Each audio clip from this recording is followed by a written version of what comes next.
So Whittaker versus Vettori has been rescheduled for UFC Fight Night Paris in the co-main event. That card's going to be amazing. And also Edson Barboza versus Ilia Topuria could be next in the featherweight division. At least that's what the UFC are planning. However, we don't have a date for when that will be. Let's start straight away with reacting to Whittaker versus Vettori. Of course, it was supposed to be at UFC 275 coming up soon in a couple of weeks' time, but Robert Whittaker got injured. He actually didn't get injured in the middle of training camp. He just expected to be healed by the time the fight would come around. However, he wasn't healed in time, so he had to delay the fight for a little bit later. He said maybe late August, but then noticed that he hasn't been to Europe yet. He wanted to go to London earlier in his career to fight Darren Till, but it ended up happening on Fight Island for reasons we understand. And now he's going to finally get to go to Europe to fight in France in the co-main event of UFC Fight Night Paris. And that card is now looking amazing so far, and it only has 2 fights on the card. The main event, Cyril Gane versus Taito Ivasa, and the co-main event, Robert Whittaker versus Marvin Vettori. Amazing. Compared to all of the other Fight Night cards we're getting this year, some of these, like, abroad cards where the arena needs to be filled out, they are looking amazing so far. We're going to Texas soon in June, and that's going to be an amazing card. The UFC London card is going to be amazing as well, and now we've got UFC Paris in September, and I hope they keep going back to Paris, because I think it's like a 2.5 hour train journey for me from London to Paris, so I'm definitely probably going to be there in the build up to that fight week. Maybe not for the fights themselves, because I do want to cover them in a Fight Companion, but for the weigh-ins and the build up and during fight week, I likely will be in Paris for that card. I don't see why I shouldn't be. It's literally a 2.5 hour train journey. I can go there, do some content in the build-up, go to the weigh-ins maybe as well, and then get a train back in time to cover the event in a Fight Companion as well. So that works out great for me, and this is an amazing card as well. Not only does this mean that we have a main event and a great co-main event, however, if something does happen to the main event, we now have a great co-main as well. Of course, Whittaker and Tuivasa will probably be travelling there together. Marvin Vettori is from Italy, which is very, very close to France, just geographically. I mean, it's a couple of countries away. I think it might even be connected in some areas of the map. So Marvin Vettori, who's also from northern Italy, is going to have a real easy travel if he does want to do some training over in Italy and see his family in the build-up. We'll see what he wants to do. He'll probably end up training at King's MMA anyway, and then flying over to Italy for like the last few weeks of his camp, and then going to Paris. But either way, amazing matchup. I still believe Whittaker's going to completely school him. I don't see what Marvin Vettori can do to threaten Whittaker. In my opinion, the biggest threat to Whittaker in the middleweight division is Paulo Costa. I truly believe so. Paulo Costa right now in the middleweight division. You've got to have some kind of power for Whittaker to worry about so you can bully him. It actually is Jared Cannonier as well. I know he's already beaten him. I actually thought Whittaker beat Israel Adesanya in the rematch because I use the rules and scoring criteria of MMA to judge MMA fights, which the judges should also do. However, 49-46 Adesanya it is. I thought Whittaker beat Adesanya in the rematch. I think if anything, he's going to get better as time goes on because he's younger than Israel Adesanya still in his career. And I feel like he's going to beat Marvin Vettori. Marvin Vettori doesn't really have that power that a guy like Paulo Costa might have, where Costa maybe could just walk into Whittaker's shots and just sort of beat him up that way. Of course, that didn't really work out for Kelvin Gastelum. However, Paulo Costa, a little bit bigger, a little bit more of an intimidating force in the middleweight division. But Marvin Vettori he takes a shot very well, but he's very fundamental. He's good at the fundamentals, but that's all he does. Like, there's not going to be like a wheel kick for Whittaker to worry about, or a head kick for Whittaker to worry about, really, or a big knee up the middle, or a weird punch like a lead uppercut that could shut his lights out. Like, Marvin Vettori's going to go out there, tap at the legs of Robert Whittaker at range maybe, and then try and throw 1-2s, and if Whittaker's covering up against a cage, he might rip a couple of shots to the body and shoot a takedown. I don't see him out grappling Robert Whittaker. I see this being a stand-up fight for 3 rounds, and again, I really don't think Vettori gets this one done.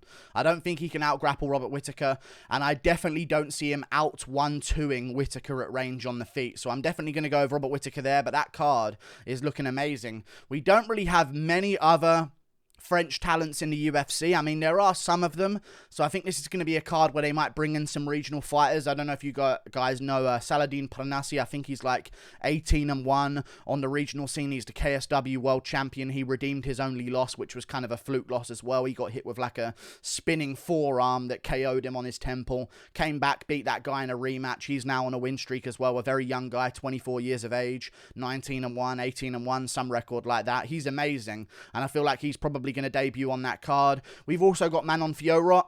I don't know if she has a matchup coming up, but she'll probably be on that card as well.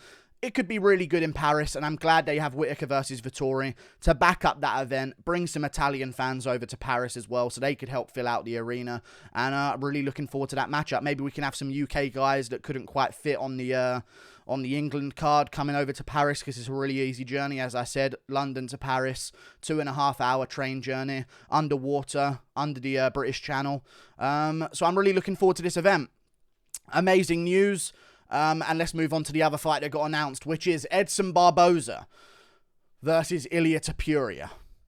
I love this matchup, but I'm going to give a round of applause myself in my shed to Edson Barboza immediately here. Like, Edson Barboza doesn't get enough credit for being the take on anyone guy that he really is. I mean, Edson Barboza genuinely will take on absolutely anyone they give him. I'm just going to check up his Tapology right now and read some of his former opponents, because he's like an RDA. He's got that same Brazilian gene in him to just say, whoever, give him to me. 22-11, little bit of a deceptive record. Has lost some decisions that maybe he shouldn't have lost. But when you look at his last opponents, Bryce Mitchell, Giga Chikadze, Shane Burgos, Makwana Mirkani, that was a layoff because he was on a 3-fight losing streak. But even still, a dangerous matchup that he took on. Makwan's coming off a win right now against Mike Grundy. He fought Dan Ige. I thought he should have won that matchup. He fought Paul Felder. I think he definitely should have won that matchup. Justin Gaethje, Dan Hooker, Kevin Lee, Khabib, Dariush, Melendez, Pettis, Ferguson, Felder again, Michael Johnson, Bobby Green. Johnson just beats him. That's Michael Johnson's career for you. I mean, he's fought the who's who, Donald Cerrone. I mean, the names go on Edson Barboza's record. And I'm really looking forward to seeing him versus Ilia Topuria. They don't have a date for it yet. It's a big jump up for Ilia Topuria. I see a lot of people saying stuff like, I thought Ilia Topuria was fighting at lightweight from now on, but that was kind of like a one-off thing. In my opinion, he made it all the way to the rankings in the featherweight division. I don't know if he's ranked right now, but I think he was number 15 at one point at featherweight. So if you've worked your way up to the rankings, what's the point on reworking your way up to a ranking spot in another division when you have your chance against a top-ranked opponent right now in Edson Barboza? You kind of waste featherweight talent having a guy beat all of them and then just jump over to another division. Ilia Topuria is not a big lightweight, okay? So stay at featherweight. You've got short arms. You're a short guy. We saw that against Jai Herbert, who is a lanky lightweight, don't get me wrong, but he gave him some problems. So I do believe Edson Barboza has a really good chance.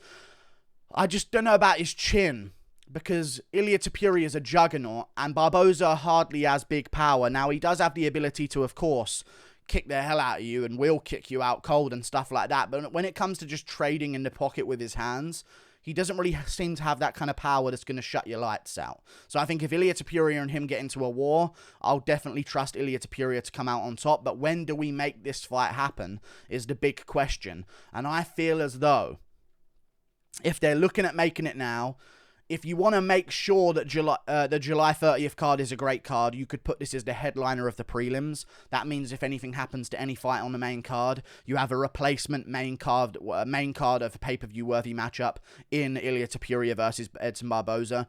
Or you could also do it as a fight night main event. I probably wouldn't do that because I think Edson Barboza's stock is a little bit lowered right now. It's like, I feel like Edson Barboza can only really be a main event if he's on a bit of a winning streak and has some momentum behind him. I know Ilia Topuria is a big name, but he's not even ranked right now at featherweight, I don't believe. So you can't really justify putting that as a main event of a fight night. However, you could maybe put him on the August pay-per-view main card, the July 30th pay-per-view headliner of the prelims. There's other fight nights that he could be the co-main event of. I mean, there's some really good fight nights coming up. August 13th has a fight night card on. There's no main event yet. That would be a great co-main event. Maybe give a main event to a lesser name that's quite high up in some division. Give them the spotlight. People will tune in for Barboza versus Topuria, and then by proxy watch the main event, which might not have as much hype, but might be a higher ranked opponent that deserves it. So I'm I'm really looking forward to Ilia Topuria versus Edson Barboza. I do believe Ilia Topuria would win that matchup, but Edson Barboza is always dangerous.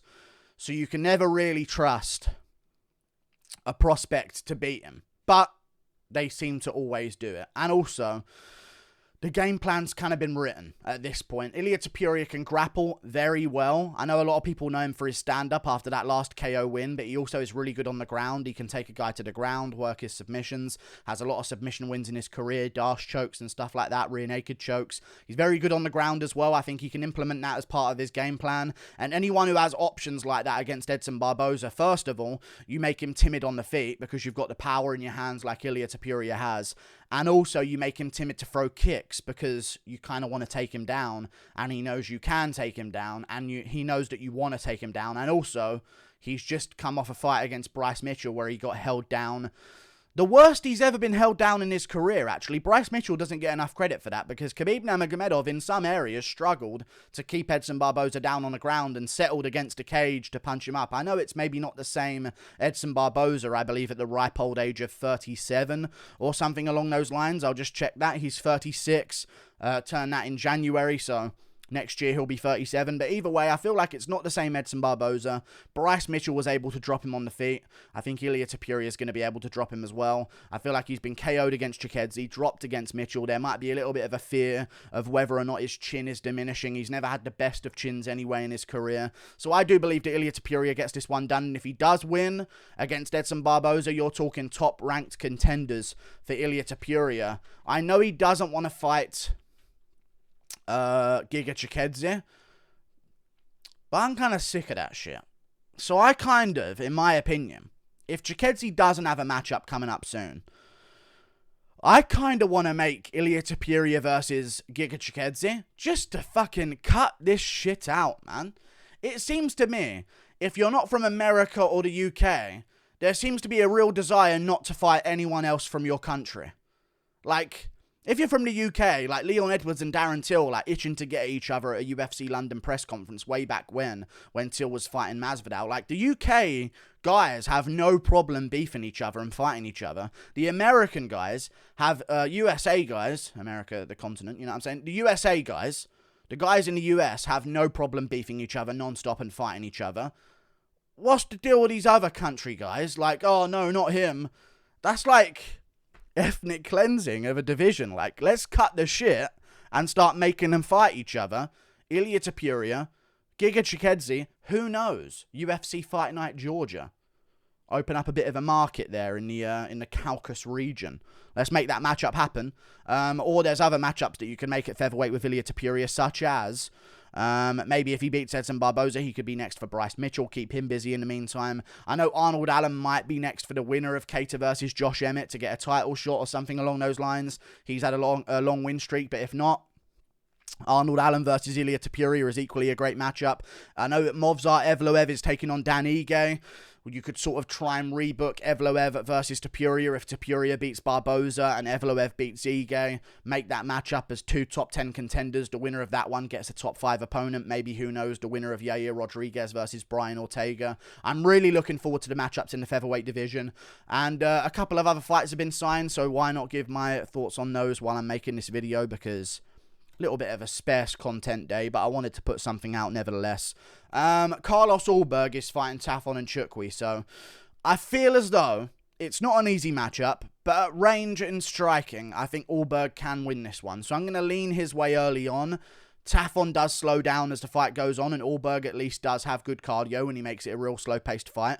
So I will trust in Ulberg to win this one, even though Tafon and Chukwi was looking great against Azamat Mirzakhanov recently, which doesn't really make me count out Devin Clark against Azamat Mirzakhanov, which also recently got made. And also Tresean Gore is fighting Cody Brundage, July 9th, Fight Night card.